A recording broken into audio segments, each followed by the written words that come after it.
My Life and Ethiopia's Progress. The Autobiography of Emperor Haile Selassie I. Chapter 24. About our receiving the dignity of kingship without ceasing to be heir apparent and regent plenipotentiary. When Lige Ayasu was removed from the throne on the grounds of his inability to conduct the government, it was arranged that I should take charge and be responsible for the entire business of government. While Queen Zewditu became empress with myself as heir to the throne and regent plenipotentiary. When, by virtue of my office as regent, I set to work following the ways of modern civilization, I caused some of the nobles, who their misfortune had been hanging on to the old customs, to give up the plans that they had conceived for ruling, just as they pleased, the district to which they had been appointed. They began to feel aggrieved when, as those who had been wronged protested, we meted out impartial justice in regard to them, without paying heed to their high station. When we told them to render to the government the income derived from their governorship in terms of custom duties, telephone charges, and similar revenues, and when we moved up them about in reshuffles from one province to another, because they were aware in their heart that everything was being done equitably, and that remonstrating would make them objects of shame, they could not openly discuss this matter which caused them such distress. They therefore let this go and decided to make Queen Zauditu an instrument adapted to all their designs. For this purpose, it was Dejazmach Balcha whom at first they made their leader. It was a district called Agamja, at the distance of 4 days' march from Addis Ababa, that Dejazmach Balcha was born. During a military campaign in the Agamja region, he was still a young boy. In the hour of victory, a soldier found him, took him prisoner, and brought him to Emperor Menelik, and he grew up in the palace. It was my father, His Highness Rasmakanen, who became his godfather at the christening. When he was grown up, Emperor Menelik appointed him custodian of all government finances. Later on, when he fought against the Italians at the time of the Battle of Adwa, he showed conspicuous valor and thus began to live in an exalted position. The fact that the Italians killed him now, with such cruel violence, was additionally an act of revenge for that Battle of Adwa, and not only because he struggled against them in heroic guerrilla actions. While the Dejazmach Balcha occupied a position of rank and honor in Emperor Menelik's time and our own, worthless men who rose up to impede our work seduced him into becoming their leader, and he thus got involved in the matter. But subsequently, when those worthless men were arrested and condemned to punishment, he himself disputed his involvement in the matter, and having escaped punishment, went to his governorate of Sidamo.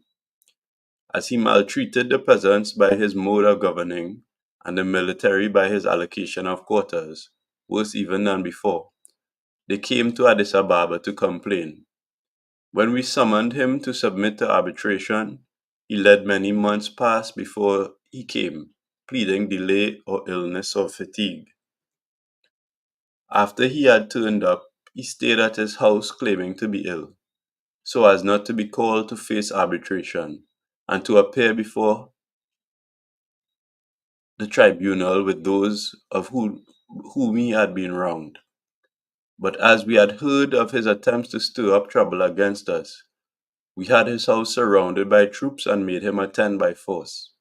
When we caused the matter to be investigated, he admitted by his own statement that he had planned to stir up trouble against us, and since his own servants testified against him, he was sentenced in the month of Yakatit 1920 to February 1928 Gregorian calendar to be deprived of his office and to reside in a specially designated place. Later on, in the month of Nahase 1920, which is August 1928 Gregorian calendar, some useless and worthless men rose up against us, making the Dejazmach Abawekau their leader. Abawekau had earlier been a retainer of Emperor Menelik, but after we had become regent plenipotentiary, we nominated him the Dejazmach and made him commander of our guard. But without thinking of his country, Ethiopia, or his honor, the insurgents sought to raise up commotion against us by taking counsel with useless and common people.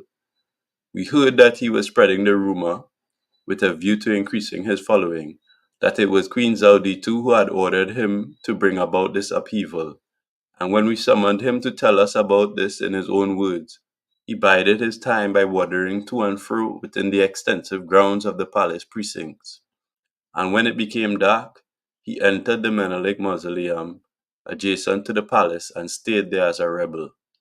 Later on, he sent as intercessors the Echage and some priests, lest we should impose the death penalty upon him. And then he surrendered. While he was spared the death penalty, he was sentenced to reside at a specific place under arrest. Subsequently, the ministers and nobles living at Addis Ababa, as well as the army commanders and all the men holding office, reached agreement unanimously and declared, "Worthless common people rise up from time to time against our crown prince and create upheaval. Perhaps on some future occasion, when similar disturbances arise, we may fail to prevent internal bloodshed. It is therefore necessary to think of a means of restraining such commotion. For this purpose, it is best to act as follows. Empress Zauditu should have solely the honor of the crown and the throne, as was established when first she succeeded to the reign, leaving the task of government entirely to the crown prince, while the latter should carry out on his sole authority the whole business of government, as was defined and initiated on the 17th of Mascaram, 1909, which is the 27th of September 1916, without consulting the empress and without obtaining her permission. In order that his authority should possess force and be respected, it would be best for us to arrange that he should attain the dignity of kingship." Once they had decided this, they assembled in the wide square within the palace precincts and approached Empress Zauditu in writing. "May it please you to have His Highness Crown Prince Tafari proclaimed king and have him carry out, on his sole authority, any government business without having to consult anyone." Empress Zauditu summoned her special counselors, and when they proffered her advice, it seemed to them an extremely difficult matter. In truth, I myself felt it to be very difficult. For once proclaimed king of some large part of Ethiopia, I could not go there, or else the empress would need another regent.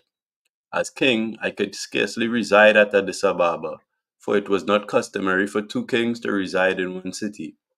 Therefore, she sent word to them to be given time in which to ponder the matter.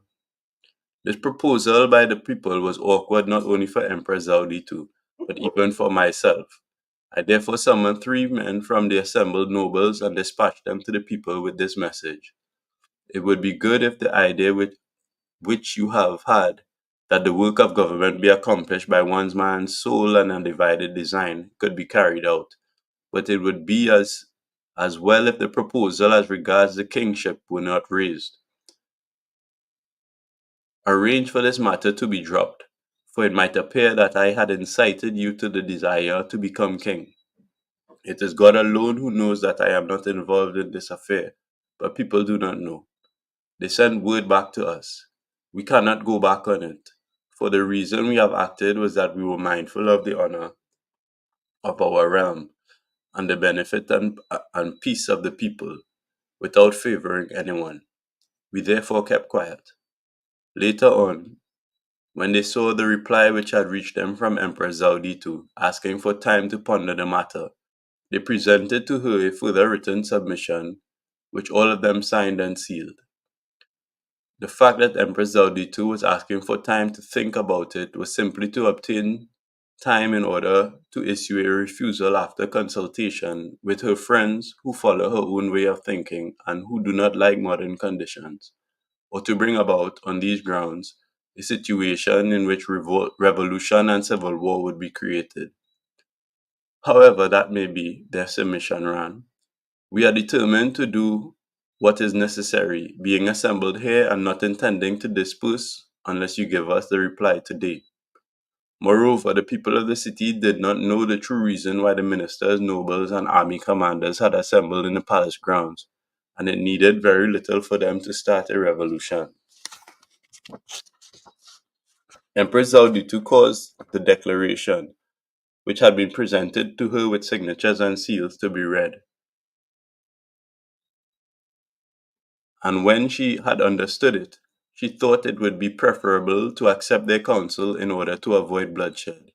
She then directed that the following written announcement be read out to them. It is my wish that the Crown Prince be crowned king on a date determined by you on the basis of the advice tendered by you.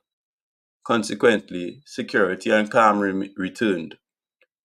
Thereupon, they pushed each other forward, penetrating as far as the internal courtyard, and clapped hands with joy. Then they conveyed their thanks, saying, "Long live Her Majesty the Empress! May Ethiopia live forever!" Then they went back to their homes. The next morning, they assembled once more and claimed that it would be better for this affair of the kingship to be accomplished within 3 days, lest second thoughts should ruin this matter if further delay were to occur. We convinced them, however, of the impossibility of a thing like kingship being carried out within 2 or 3 days, and furthermore, of the need to inform each of the governments of our neighbors, so that their representatives might come and take part in our joy. It was therefore decided that the coronation should take place 1 month hence, on the 27th of Mascaram, 1921, which is the 7th of October, 1928. As there was rejoicing about Empress Zauditu's approval that we were to be proclaimed king, and since the British, French, and Italians, who possessed colonies in our neighborhood, were delighted, the British government dispatched to Addis Ababa the governor of Berbera, Mr. Kitamaster. The French government sent the governor of Djibouti, Monsignor Chapon Baisak, and the Italian government the governor of Eritrea, Signor Corrado Zoli. When everything that was required for this festival of kingship had been prepared, the whole great ceremony which is enacted for crowning a king in the Ethiopian Empire took place on the 27th of Mascaram, 1921, which is the 7th of October, 1928. We received the crown from the hands of Empress Zauditu, and the festive day passed off with dignity.